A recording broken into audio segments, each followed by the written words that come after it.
Welcome student. Welcome to the online lectures of Takshashila Institute of Commerce. In a previous lecture, in your subject auditing, we were completed unit number 1. અગાઉના video લેક્ચરમાં આપણે વિષય ઓડિટિંગમાં unit number 1A અને B બંને પૂરું કર્યું હતું. આજે આપણે તમારા સિલેબસનું યુનિટ નંબર 3 સ્ટાર્ટ કરવાના છીએ. યુનિટ નંબર 3નું નામ છે internal audit and internal control. સામાન્ય રીતે યુનિટ નંબર 2 છે આપણે પછી કરીશું. પહેલાં યુનિટ નંબર 3 છે આપણે જોઈ લઈએ. તો અગાઉ આપણે યુનિટ નંબર 1A અને 1B છે પૂરું કર્યું, એટલે કે યુનિટ નંબર 1 તમારું છે ઓડિટમાં પૂરું કર્યું હતું. આજે આપણે એના પછીનું યુનિટ છે યુનિટ નંબર 3, તે આપણે જોવાના છીએ, જેનું નામ છે ઇન્ટરનલ ઓડિટ એન્ડ કંટ્રોલ, આંતરિક ઓડિટ અને આંતરિક નિયંત્રણ. ગુજરાતીમાં એને શું કહેવાય? ઇન્ટરનલ એટલે આંતરિક થાય, આંતરિક ઓડિટ અને આંતરિક નિયંત્રણ. અંકુશ કંટ્રોલ એટલે શું થાય? નિયંત્રણ થાય. તો એમાં આપણે કયા કયા ટોપિક છે એ જોવાના છે. તો પહેલાં છે આપણે ટોપિક જોઈ લઈએ. પહેલું છે introduction, meaning of internal control. Introduction એટલે પ્રસ્તાવના, મિનિંગ એટલે કે ઇન્ટરનલ કંટ્રોલ એટલે કે આંતરિક નિયંત્રણનો અર્થ. સ્કોપ ઓફ ઇન્ટરનલ કંટ્રોલ એટલે કે આંતરિક નિયંત્રણના કાર્યક્ષેત્રો. સ્કોપ એટલે કાર્યક્ષેત્રો થાય. ડેફિનેશન ઓફ ઇન્ટરનલ ચેક એટલે કે આંતરિક તપાસની વ્યાખ્યા. આંતરિક તપાસના લક્ષણો, કેરેક્ટરિસ્ટિક્સ ઓફ ઇન્ટરનલ ચેક એટલે કે આંતરિક તપાસના લક્ષણો. એડવાન્ટેજીસ ઓફ ઇન્ટરનલ ચેક એટલે કે આંતરિક તપાસના ફાયદાઓ.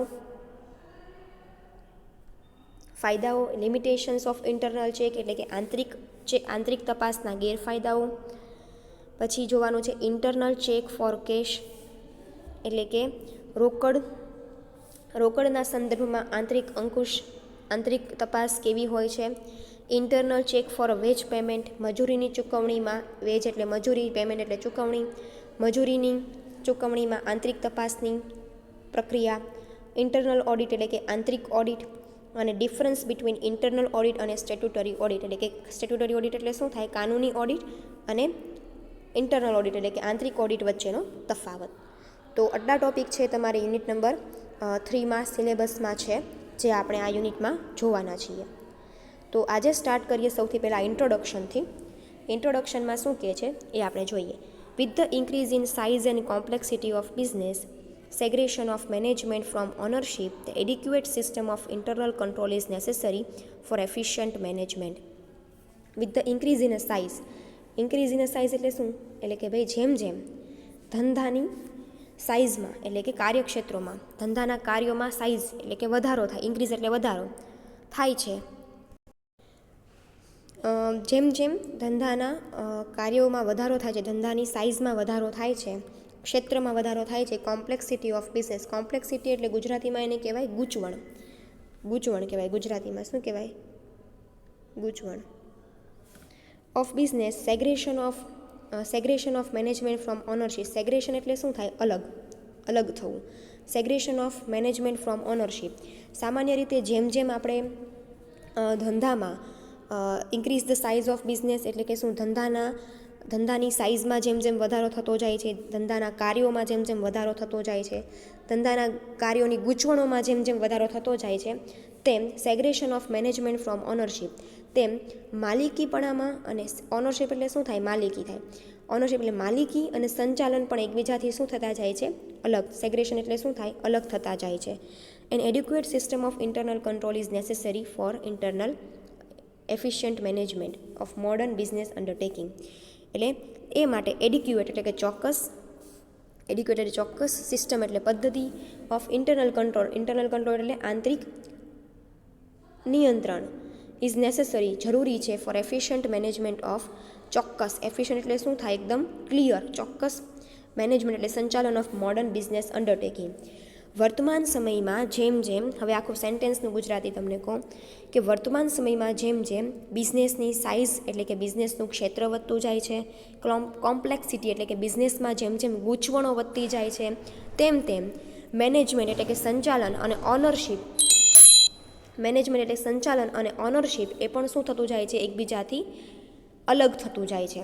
અને એ માટે એડિક્યુએટ સિસ્ટમ ઓફ એટલે કે એક ચોક્કસ સિસ્ટમ હોવી જરૂરી છે. ઇન્ટરનલ કંટ્રોલ આંતરિક અંકુશ માટેની એક ચોક્કસ પદ્ધતિ હોવી જરૂરી છે. ફોર એફિશિયન્ટ મેનેજમેન્ટ, તો કે ભાઈ એક ચોક્કસ સંચાલન માટે મોડર્ન બિઝનેસમાં એક ચોક્કસ આંતરિક નિયંત્રણની પ્રક્રિયા હોવી જરૂરી છે.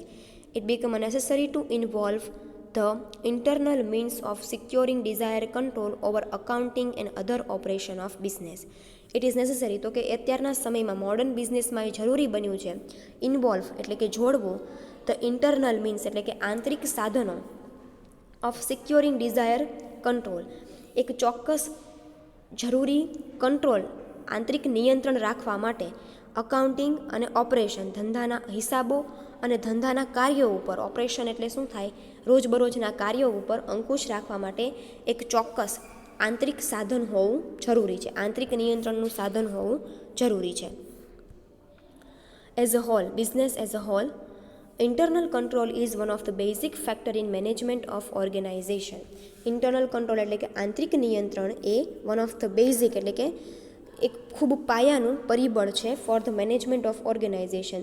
કોઈપણ યુનિટ હોય, કોઈપણ પેઢી હોય, ઓર્ગેનાઇઝેશન હોય, કોઈપણ પેઢી હોય, એના સંચાલન માટે ઇન્ટરનલ કંટ્રોલ એટલે કે આંતરિક નિયંત્રણ એ ખૂબ પાયાનું પરિબળ છે.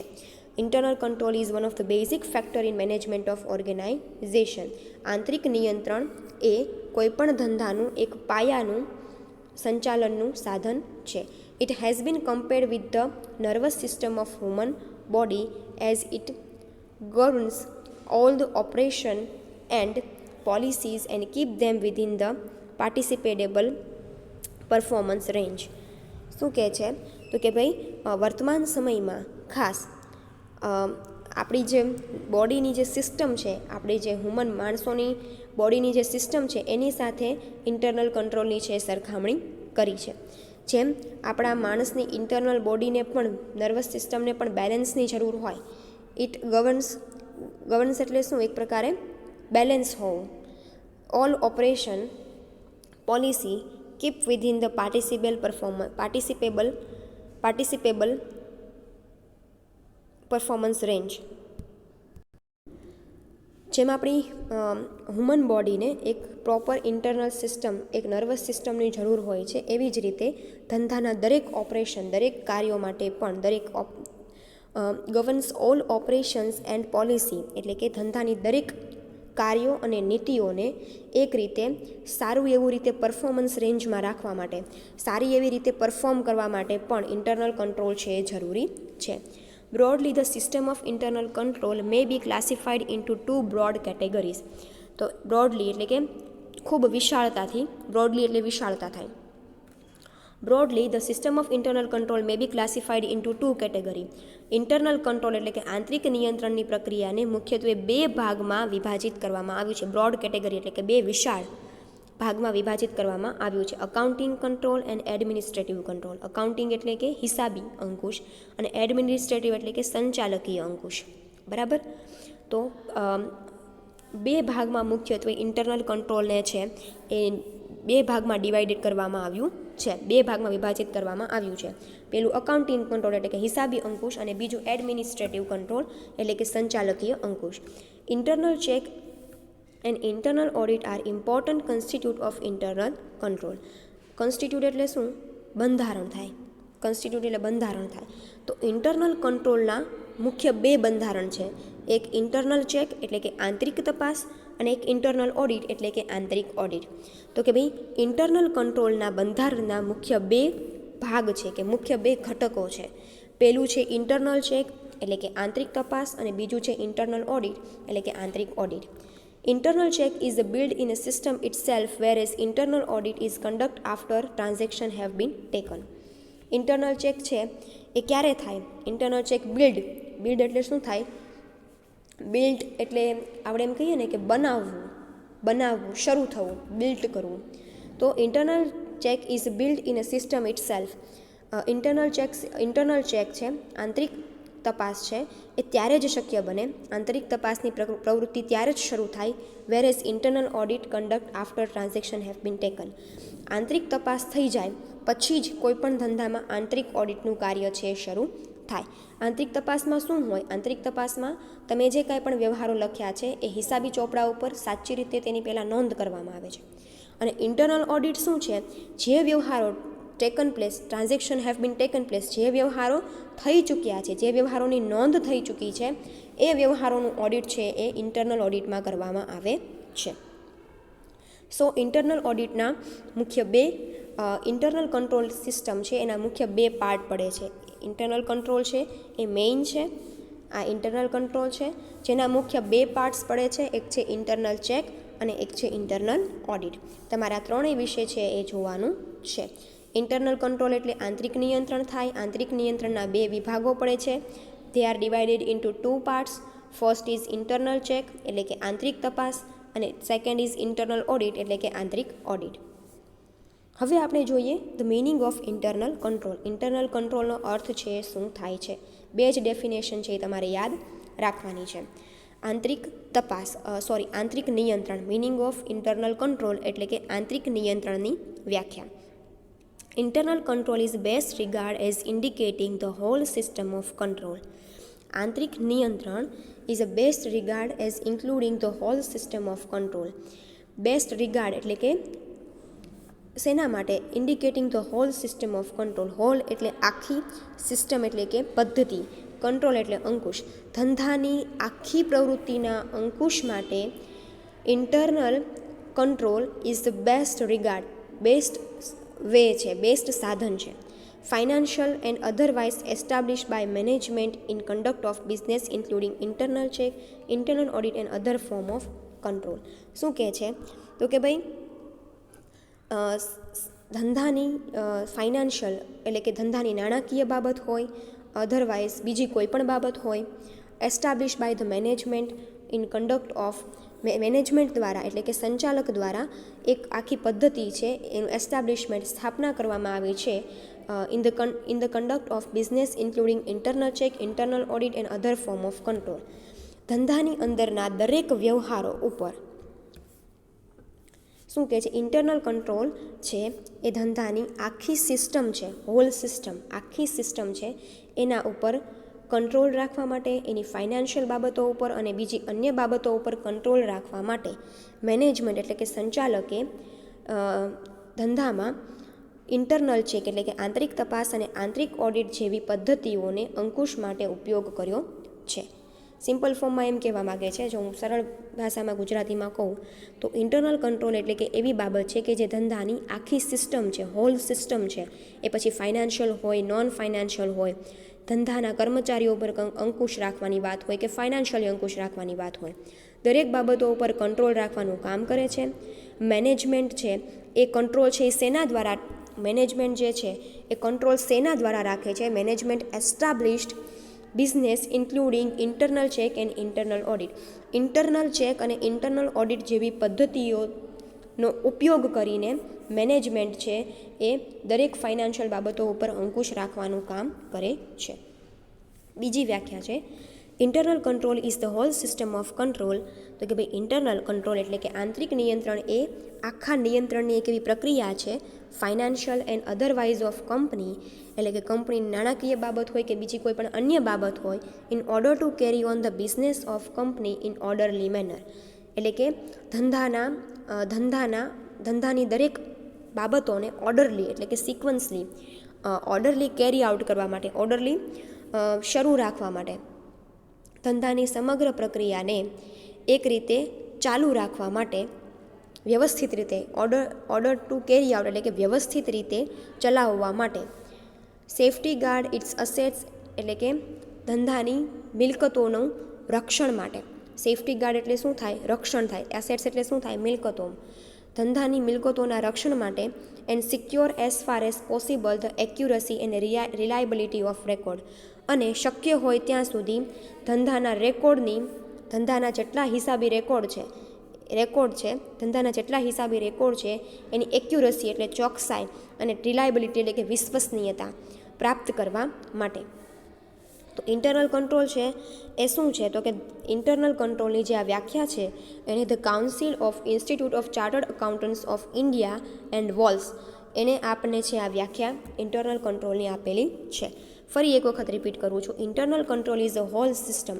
આંતરિક નિયંત્રણ એ આખી એક એવી પ્રક્રિયા છે control the financial and otherwise of business. તો કે ભાઈ આંતરિક અંકુશ અને આંતરિક નિયંત્રણ એ નાણાકીય અને અન્ય હિસાબી અંકુશોની એક સમગ્ર પદ્ધતિ છે. હોલ સિસ્ટમ એટલે કે આખી સમગ્ર પદ્ધતિ છે શેની? તો કે ભાઈ નાણાકીય અને બીજા અન્ય અંકુશોની એક સમગ્ર પદ્ધતિ છે in order to carry on the business of company in orderly manner. જેમાં સંચાલકો ધંધાને વ્યવસ્થિત રીતે ચલાવી શકે. In order to carry out એટલે કે ધંધાને વ્યવસ્થિત રીતે ચલાવી શકે, સેફ્ટી ગાર્ડ ઇટ્સ અસેટ એની મિલકતોનું રક્ષણ કરી શકે, and secure as far as possible accuracy અને રિલાયબિલિટી ઓફ ઇટ્સ અકાઉન્ટ. ધંધાના શક્ય હોય ત્યાં સુધી ધંધાના એઝ ફાર એઝ એટલે કે શક્ય હોય ત્યાં સુધી ધંધાના રેકોર્ડની ચોકસાઈ અને વિશ્વસનીયતા પણ જાળવી શકે. એ માટે ઇન્ટરનલ કંટ્રોલ છે એ જરૂરી છે. હવે જોઈએ આપણે scope of internal control. Internal કંટ્રોલના કાર્યક્ષેત્રો. According to above mention definition, તો કે ભાઈ ઉપર જણાવેલી વ્યાખ્યાના આધારે ઉપર જણાવેલી વ્યાખ્યાના આધારે the scope of internal control extend beyond the accounting control and it include the operational control like budgetary control, quality control, quantity control, periodic operation report, internal check, internal audit. તો કે ઉપર દર્શાવાયેલી વ્યાખ્યાના આધારે આપણે સામાન્ય રીતે the scope of internal control જોઈએ એટલે કે ઇન્ટરનલ કંટ્રોલના કાર્યક્ષેત્રોને જોઈએ તો it extend beyond the accounting control. તો કે એ હિસાબી કંટ્રોલ કરતાં પણ ઘણા આગળ છે. ઇટ ઇન્ક્લુડ જે શેને કઈ બાબતોને જોડે છે તો કે ઇટ ઇન્ક્લુડ ધ ઓપરેશન એટલે કે ધંધાના રોજબરોજના કાર્યોને જોડે છે. It include the operating report એટલે કે રોજબરોજનો રિપોર્ટ. ઓપરેટિંગ એટલે કે રોજબરોજનો report operation control like budgetary control એટલે કે બજેટને કંટ્રોલ કરવાનું પણ એમાં આવી જાય છે. ક્વોલિટી કંટ્રોલ એટલે ગુણવત્તા ઉપર અંકુશ રાખવાનું કામ છે. ક્વોન્ટિટી કંટ્રોલ એટલે કે જથ્થા પર અંકુશ રાખવાની વાત છે. પિરિયોડિક ઓપરેશન રિપોર્ટ એટલે કે પિરિયોડિક એટલે સામાયિક થાય, સામાયિક અંકુશની વાત છે. ઇન્ટરનલ આંતરિક તપાસ અને આંતરિક ઓડિટ બધી જ બાબતો છે એ ઇન્ટરનલ ઓડિટમાં આવી જાય છે. એટલે according to the above definition ઉપર દર્શાવાયેલી આપણે વ્યાખ્યાને જોઈએ તો ઇન્ટરનલ કંટ્રોલનો સ્કોપ છે એ ખૂબ બિયોન્ડ ધ અકાઉન્ટિંગ કંટ્રોલ એટલે કે અકાઉન્ટિંગ હિસાબી અંકુશ કરતાં પણ ખૂબ વધારે છે. એમાં છે એ કઈ બાબતોનો સમાવેશ કરવામાં આવે છે તો કે ઇટ ઇન્ક્લુડ્સ એ છે કઈ બાબતોનો સમાવેશ કરે છે. Operational control like budgetary control તો કે ભાઈ બજેટ ઉપર કંટ્રોલ કરવાનું કામ, ક્વોલિટી કંટ્રોલ ગુણવત્તા પર અંકુશ રાખવાનું કામ, ક્વોન્ટિટી કંટ્રોલ જથ્થા પર અંકુશ રાખવાનું કામ, પિરિયોડિક ઓપરેશન રિપોર્ટ એટલે કે પિરિયોડિક એટલે સામાયિક રિપોર્ટ આપવાનું કામ, આંતરિક તપાસ અને આંતરિક ઓડિટ છે એ જોડાયેલા છે. Thus we can broadly divide internal control in two parts, accounting control and administrative control. અને એટલા માટે ઇન્ટરનલ કંટ્રોલને છે બે ભાગમાં વિભાજિત કરવામાં આવ્યા છે. પહેલું અકાઉન્ટિંગ કંટ્રોલ અને બીજું છે એડમિનિસ્ટ્રેટિવ કંટ્રોલ. અકાઉન્ટિંગ એટલે હિસાબી કંટ્રોલ અને એડમિનિસ્ટ્રેટિવ એટલે કે વહીવટી અંકુશ. Accounting control comprise the plan of organisation. તો કે ભાઈ અકાઉન્ટિંગ કંટ્રોલમાં શું હોય છે? The plan of organisation and producer and record that are concerned with the safeguarding assets and reliability of financial record. તો કે ભાઈ અકાઉન્ટિંગ કંટ્રોલમાં શું હોય તો કે અકાઉન્ટિંગ કંટ્રોલમાં ઓર્ગેનાઇઝેશન એટલે કે સંચાલનનું કામ શું હોય? સંચાલન the plan of organisation and procedure. તો તેમાં ઓર્ગેનાઇઝેશનનું કામ હોય છે દરેક પ્રકારના રેકોર્ડ જે તમારા હિસાબો સાથે જોડાયેલા હોય કન્સર્ન્ડ with the safety guarding asset. તો કે ભાઈ મિલકતોના રક્ષણ માટે જે કોઈ પણ રેકોર્ડ્સ છે એ રાખવાના હોય એ વ્યવસ્થિત રીતે તમારે રાખવા જોઈએ. એની વિશ્વસનીયતા રિલાયબિલિટી ઓફ રેકોર્ડ એટલે કે દરેક રેકોર્ડની વિશ્વસનીયતાને તપાસવી જોઈએ. Thus accounting control ensure the transaction are executed and authorise by the management. તો અકાઉન્ટિંગ કંટ્રોલ છે એ કઈ બાબત સાથે જોડાયેલ છે કે અસેટ્સ એટલે કે મિલકતો સાથે જોડાયેલા દરેક વ્યવહારો વ્યવસ્થિત રીતે લખાયા છે, ઓથોરાઇઝ એટલે કે વ્યવસ્થિત રીતે ચેક થયા છે કે નહીં. Financial records are in conformity with generally accepted accounting principal. જેટલા તમારા ફિનાન્શિયલ રેકોર્ડ છે, જેટલા તમારા નાણાકીય રેકોર્ડ છે, એ બધા રેકોર્ડ છે generally accept by the accounting principal, ધંધાના હિસાબી ધોરણો સાથે જનરલી એને ચેક થયેલા હોવા જોઈએ. And the assets are probably maintain. જેટલી તમારી મિલકતો હોય એની સાથે અસેટ છે, એની સામે અસેટ છે એટલી હોવી જોઈએ, એટલે પ્રોપરલી મેન્ટેન થયેલી હોવી જોઈએ. તો અકાઉન્ટિંગ કંટ્રોલની 3 બાબત છે. એક, transactions are authorise by management, એટલે કે દરેક વ્યવહારો સાચા છે કે ખોટા એની ચકાસણી છે સંચાલન દ્વારા થવી જોઈએ. બીજું, ફાઇનાન્શિયલ રેકોર્ડ છે એ તમારા અકાઉન્ટિંગ પ્રિન્સિપાલની સાથે છે એ કમ્પેર થયેલા હોવા જોઈએ. અને ત્રીજું, પ્રોપરલી મેન્ટેન થયેલા હોવા જોઈએ. એડમિનિસ્ટ્રેટિવ કંટ્રોલમાં શું? Administrative control of organisation and procedures record that concern with the decision making process leading to the management authorisation transaction. તો એડમિનિસ્ટ્રેટિવ કંટ્રોલમાં શું હોય? એડમિનિસ્ટ્રેટિવ કંટ્રોલમાં છે એડમિનિસ્ટ્રેટિવ કમ્પેરાઇઝ. એડમિનિસ્ટ્રેટિવ કંટ્રોલમાં કઈ બાબતોનો સમાવેશ થાય છે? તો પ્લાન ઓફ ઓર્ગેનાઇઝેશન, એટલે કે કોઈપણ ધંધાકીય એકમનું સંચાલન છે એને કોના માટે પ્લાન કરવું છે? Plan, procedures and record. દરેક પ્રકારના જે પ્રોસિજર અને રેકોર્ડ છે concern with the decision making, નિર્ણય પ્રક્રિયા સાથે જેટલા કાર્યો કે રેકોર્ડ જોડાયેલા હોય. તમારા ડિસિઝન મેકિંગ એટલે શું થાય? નિર્ણય પ્રક્રિયા. Process leading to the management authorisation. મેનેજમેન્ટનું જે પ્રોસેસ છે એનું પણ વ્યવસ્થિત મેનેજમેન્ટ, જે કાંઈ પણ ડિસિઝન મેકિંગ પ્રોસેસ છે, મેનેજમેન્ટને જે કાંઈ પણ અગત્યના નિર્ણયો લેવાના હોય એ નિર્ણયોની પ્રક્રિયા માટે એને જે કાંઈ પણ જરૂરી ડોક્યુમેન્ટ હોય એના ઉપર છે એને કંટ્રોલ રાખવાનું કામ એડમિનિસ્ટ્રેટિવ કંટ્રોલમાં આવે છે.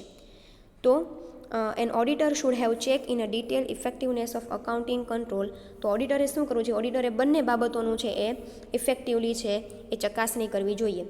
અને they have direct bearing on the reliability of financial record. Mostly એને છે એ અકાઉન્ટિંગ બાબતોમાં વધારે ધ્યાન દેવાનું હોય, એટલે એ શું જોશે? તો કે ભાઈ એ રિલાયબિલિટી ઓફ ફિનાન્શિયલ સ્ટેટમેન્ટ, જે હિસાબી વ્યવહારો, જે હિસાબી પત્રકો છે, ફિનાન્શિયલ સ્ટેટમેન્ટ એટલે કે હિસાબી પત્રકો છે, એની વિશ્વસનીયતા ચકાસવાનું કામ જ તે વધારે છે ઓડિટર ઉપર હોય છે. ઓડિટરનું કામ છે જે auditor should have to check in detail effectiveness of accounting control. ઓડિટરે માત્ર અકાઉન્ટિંગ કંટ્રોલ ઉપર જ તે ડિટેલમાં છે એ કામ કરવાનું હોય છે. તો આ જે આપણે છે એ તમે જોયું કે ઇન્ટરનલ કંટ્રોલ યુનિટ નંબર 3નું સ્ટાર્ટિંગ છે ઇન્ટ્રોડક્શન. ઇન્ટરનલ કંટ્રોલ વિશે ઇન્ટ્રોડક્શન શું છે, ઇન્ટરનલ કંટ્રોલ છે એ 2 ભાગમાં ડિવાઈડ થયેલું છે, ઇન્ટરનલ ચેક અને ઇન્ટરનલ ઓડિટ. પછી આપણે જોયું meaning of internal control, internal કંટ્રોલની વ્યાખ્યા જોઈ આપણે 2, પછી એના સ્કોપ જોયા. નેક્સ્ટ લેક્ચરમાં આપણે સ્કોપથી આગળનો ટોપિક છે એના ઉપર ચર્ચા કરીશું. Thank you.